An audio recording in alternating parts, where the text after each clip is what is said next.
Assalamualaikum warahmatullahi wabarakatuh. Perkenalkan, nama Ibu Siti Zubaidah. Panggilan Ibu adalah Ina. Bersama saya, kalian akan belajar matematika. Baik anak Ibu sekalian, sebelum kita masuk ke pelajaran hari ini, Ibu ingin bertanya, siapa yang tidak menyukai matematika? Wah, ternyata banyak ya. Nah, jadi bagaimana kita bisa mengerjakan matematika kalau kita tidak menyukai matematika? Jadi, untuk kita menyukai matematika, maka kita harus mengenal dulu apa itu matematika. Untuk itu, silahkan perhatikan tayangan berikut ini. Katanya matematika itu pelajaran susah yang belajarnya cuma ngitung dan ngapalin rumus-rumus aja. Kalau dari SD sampai sekarang kita masih mikir kayak gitu, artinya selama ini kita udah salah besar. Ya, kita udah salah melihatnya. Itulah yang bikin matematika di sekolah seolah berubah jadi monster menyeramkan yang memaksa kita untuk ngitung angka-angka atau nyari X yang hilang entah kemana. Ini semua yang bikin kita tersiksa setiap kali belajar matematika. Padahal sebenarnya matematika jauh lebih dari itu. Maka sekarang waktunya kita mengenal lebih jauh sosok sang monster yang sebenarnya. Sosok yang aslinya nggak serem tapi justru indah, tapi tersembunyi di sekeliling kita. Karena dengan mengenal bidang pelajaran ini, artinya kita mengenal bahasa untuk mempelajari alam semesta dan isinya, menelusuri jejak-jejak rahasia dunia yang tersebar di mana-mana. Dan itu semua hanya akan terjadi jika kita menganggapnya lebih dari hitung-hitungan dan rumus mata. Bersiaplah memecahkan misteri dunia lewat matematika.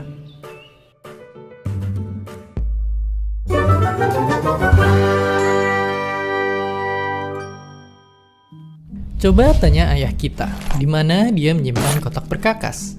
Ambillah, lalu pandangi satu-satu alat yang ada di dalamnya. Kita bisa lihat bentuk mereka yang memang berbeda, tentu juga punya fungsi dan kegunaan yang berbeda. Ada yang sederhana, tapi ada juga yang sangat canggih dan mampu mengangkat benda berkali-kali lipat beratnya. Disadari atau enggak, kotak itu adalah matematika. Ya, matematika itu ibarat kotak perkakas berisi 1000 alat yang punya jutaan kegunaan. Alat-alat inilah yang para peneliti di bidang apapun pakai untuk nyelesain masalah yang kita hadapin di dunia. Dari yang paling kecil sekalipun, sampai masalah raksasa super rumit. Kalau belum kebayang, coba ambil kunci yang satu ini. Ia bisa ngebuka baut di bagian sepedamu yang rusak, di truk, atau bahkan mengencangkan baut yang sama untuk bikin bagian-bagian rumah jadi kokoh. Kalau dalam matematika, ambil contoh angka ini. Angka atau istilahnya konstanta matematika yang terkenal banget. Inilah pi, perbandingan antara keliling sebuah lingkaran dengan diameternya. Gara-gara pi ini, kita bisa tahu berapa luas pizza atau bahkan berapa besarnya dunia sekalipun. Karena percaya atau enggak, seberapa besar lingkarannya, angkanya bakal tetap sama. Dan itu bikin kita bisa bikin dan mengukur lingkaran-lingkaran lainnya dalam hidup kita dengan pakai angka ini dalam penghitungannya. Begitulah matematika secara sederhana. Ia adalah bahasa universal yang maknanya bisa dipahami dan disepakati oleh semua orang di dunia. Bahasa canggih yang disusun oleh logika, sehingga menjadikannya sebagai alat yang bisa kita gunain untuk mecahin hampir seluruh masalah yang kita punya dari dulu, sekarang, bahkan di masa depan. Tapi nggak semudah itu untuk menemukannya. Manusia butuh puluhan ribu tahun untuk bisa ngerti soal matematika. Semua dimulai ketika angka dan konsep soal berhitung belum ada di kepala manusia. Lalu, mereka mengamati fenomena di sekeliling mereka, menyadari ada kejadian yang berulang, lalu mencatatnya garis demi garis menjadi pijakan awal untuk aritmatika, ilmu tentang bilangan. Sampai akhirnya, bangsa Sumeria mengganti garis menjadi simbol-simbol angka. Mereka menerapkan sistem angka basis 60 yang mereka gunakan untuk menghitung waktu, berdagang, membangun peradaban Mesopotamia, dan mengembangkan awal mula cabang ilmu matematika lainnya, geometri. Aritmatika dan teori tentang angka kian berkembang. Di era ini, para filsuf Yunani mengembangkan logika, cara berpikir untuk mencapai kesepakatan tentang kebenaran. Lalu, Plato mengamati semua unsur yang ada di bumi dan menafsirkannya ke dalam bentuk-bentuk 3 dimensi. Pemikiran itu sampai kepada Euclid dari Alexandria yang kemudian mendalaminya, lalu mencatatnya dalam 13 buku tentang geometri, kumpulan buku yang masih relevan hingga saat ini. Sampai akhirnya manusia naik level dalam berhitung. Bangsa Romawi menciptakan sistem penomoran lewat alfabet. Permasalahan lalu timbul. Angka yang mereka punya ternyata memiliki keterbatasan. Mereka kesusahan menghitung angka-angka super besar. Bagaimana cara mengatasinya? Penemuan angka nol lah yang mengubah segalanya. Benda bulat ini punya peran maha penting yang bikin kemajuan matematika melesat. Manusia akhirnya bisa menghitung jauh lebih besar dan kompleks. Dari sini, aljabar lahir di dataran Timur Tengah dan ilmuwan jenius Al-Khwarizmi lah yang membahasakan ide abstrak dan meringkas kata-kata menjadi formula persamaan matematika. Ilmunya kemudian dibawa jauh, hingga ke Eropa. Di sana, dunia semakin berubah dengan cepat, secepat apel yang jatuh dari dahan pohonnya. Fenomena itu diamati oleh Isaac Newton, pemikir besar yang lalu menemukan kalkulus, sebuah cara untuk mengukur seberapa besar perubahan itu terjadi pada benda-benda. Dengan cara pengukuran ini, matematika membantu bidang ilmu lainnya berkembang pesat menciptakan industri yang jadi awal peradaban modern.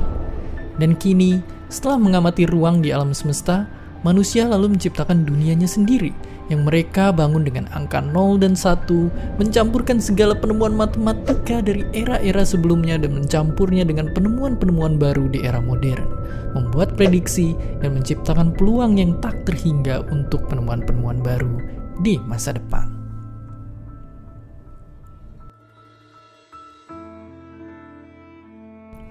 Jatuh cinta pada matematika itu bukan tidak mungkin. Ibu Vivi Alatas contohnya. Beliau adalah ilmuwan matematika yang dari awal terpesona pada angka dan logika.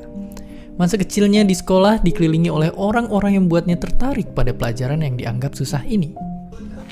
Jadi, sejak kelas 2 SD kan anak-anak tuh sering ditanyain, cita-citanya tuh mau jadi apa? Kebanyakan zaman saya dulu kalau ditanya, kalau nggak jadi dokter, jadi insinyur. Tapi saya bilangnya mau jadi ahli matematika, sok tahu. Padahal mungkin nggak tahu ahli matematika itu apa. Cuman dari kecil saya sudah sangat tertarik dan senang pelajaran matematika.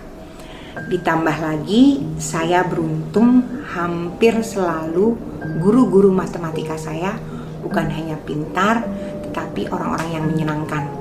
Orang-orang yang pribadinya itu membuat saya mengambil hipotesa jangan-jangan matematika yang membuat mereka menjadi pribadi-pribadi yang menyenangkan. Beranjak remaja, kecintaan itu makin besar. Ibu Vivi lalu kuliah di jurusan matematika di salah satu kampus terbaik di Indonesia. Rahasianya mencintai matematika hanya satu, tidak gampang menyerah ketika ditantang masalah, terus mencoba, bertanya, dan mencari jawabannya. Mungkin semua itu tentang tekun, telaten, teliti, latihan terus-terus ya. Saya ya pada saat zaman saya gitu ya seringnya beli kertas yang banyak, dicoba. Kemudian alhamdulillah tadi guru-gurunya tuh memberi kesempatan untuk tanya, untuk protes, untuk mencoba lagi. Bahkan di antaranya belajar juga ambil dari buku-buku yang tidak disuruh dibeli di sekolah. Ya matematika seperti apapun yang lainnya, ada pepatah bahasa Jawa, Witing Tresno Jalaran Soko Kulino. Love is a habitual process, artinya tambah lama dicoba, tambah kelihatan indahnya. Kalau sudah cinta, segalanya jadi mudah. Ketekunan Ibu Vivi terhadap matematika membawanya ke kampus bergengsi di Amerika Serikat, Princeton University. Kampus yang juga alma mater dari idolanya, seorang fisikawan hebat bernama Richard Feynman. Ibu Vivi lalu lulus dan bekerja di Bank Dunia sebagai ekonom yang menerapkan model matematika untuk menyelesaikan masalah kemiskinan.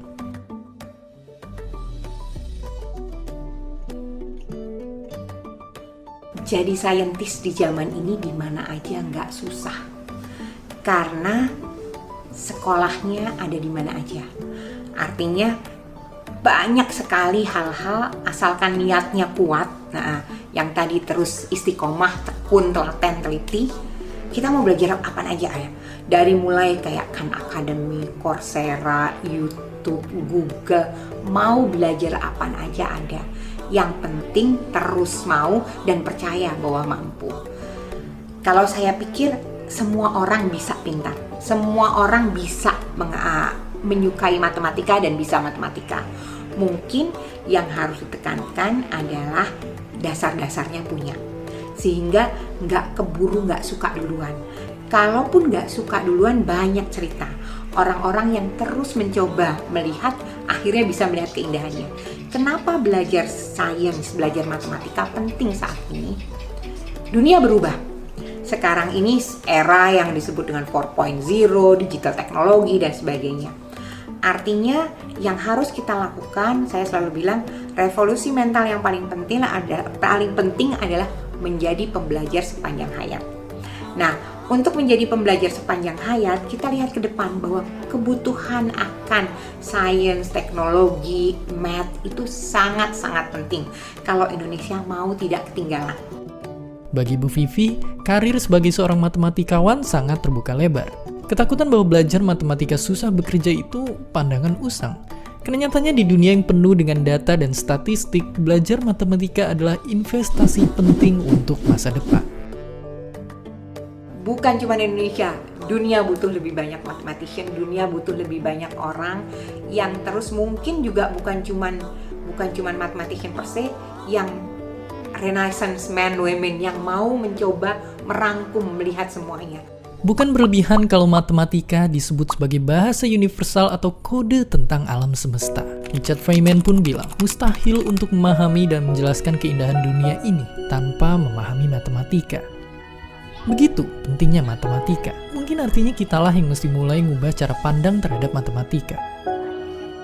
Pertama, dimulai dengan nggak nganggep lagi matematika cuma sekedar ngitung-ngitung dan ngafal rumus aja. Kedua, kita mesti tahu kalau matematika itu bahasa yang punya aturan-aturan jelas, maka biar paham cara pakainya, kita mesti kuasai dulu konsep-konsep dasarnya. Baru dengan gitu, senjata kita akan lengkap dan siap menaklukkan masalah sebesar apapun nantinya. Karena kedepannya senjata matematika itu emang semakin banyak dibutuhin. Banyak yang nganggep kalau belajar matematika itu nggak ada gunanya. Itu mungkin aja benar kalau kita belajar bidang yang itu-itu aja. Tapi mungkin yang penting bukan mau kerja jadi apa kalau belajar matematika, tapi pekerjaan apa yang butuh kemampuan matematika nantinya. Biar gampang, bayangin ini kayak nyiapin bekal untuk pergi ke hutan yang gelap. Kita nggak tahu makhluk seperti apa yang kita hadapin di depan, makanya mesti nyiapin bekal yang cukup untuk siap ngadepin apapun. Dan percayalah, matematika bakal jadi bahan baku yang bakal dibutuhin untuk bikin senjata apapun nantinya. Sama kayak analogi di awal, jadi ahli matematika itu jadi orang yang bikin alatnya. Alat yang bakal dipakai oleh kita, manusia, untuk nyelesain masalah dan ngerti tentang dunia. Sekarang, lihat keluar jendela. Bayangin gini, kalau seandainya aja matematika nggak pernah kita temukan, semua itu roboh begitu aja. Ya, karena semua itu dibangun oleh matematika. Tanpanya, ilmu-ilmu yang ada kayak fisika, kimia, biologi, bahkan sejarah mungkin nggak akan pernah berkembang semaju sekarang. Pada akhirnya, ketakutan yang masih ada sampai awal video tadi, semoga bisa hilang. Sekarang kita tahu kalau matematika itu ada di mana-mana. Matematikalah yang bikin manusia bisa mencatat, menghitung, dan mengukur hal apapun. Karena kita tidak akan pernah memahami sesuatu apabila tidak mengukurnya. Anda sekalian, bagaimana? Setelah melihat video tersebut, apakah kalian semakin memahami apa itu matematika? Semoga setelah ini kalian akan semakin menyukai matematika. Dan yakinlah dengan kegigihan dan rajin berlatih, maka kalian akan bisa memahami matematika ini dengan baik. Nah, baik. Sekarang kita masuk pada materi pertama di kelas 10, yaitu nilai mutlak. Materi ini memang belum pernah ya kalian peroleh di tingkat sebelumnya, tapi yakinlah dengan memperhatikan video ini dengan baik dan kalian melakukan terus latihan berulang-ulang, maka kalian akan memahami materi ini dengan baik. Sediakan pulpen dan buku catatannya. Catatlah materi yang penting, kemudian jangan lupa kerjakan tugas ya. Nah, apabila kalian ada pertanyaan, silakan tanyakan ke ibu langsung melalui WA atau langsung dengan video call. Terima kasih Anda sekalian. Sekarang kita perhatikan video berikut ini.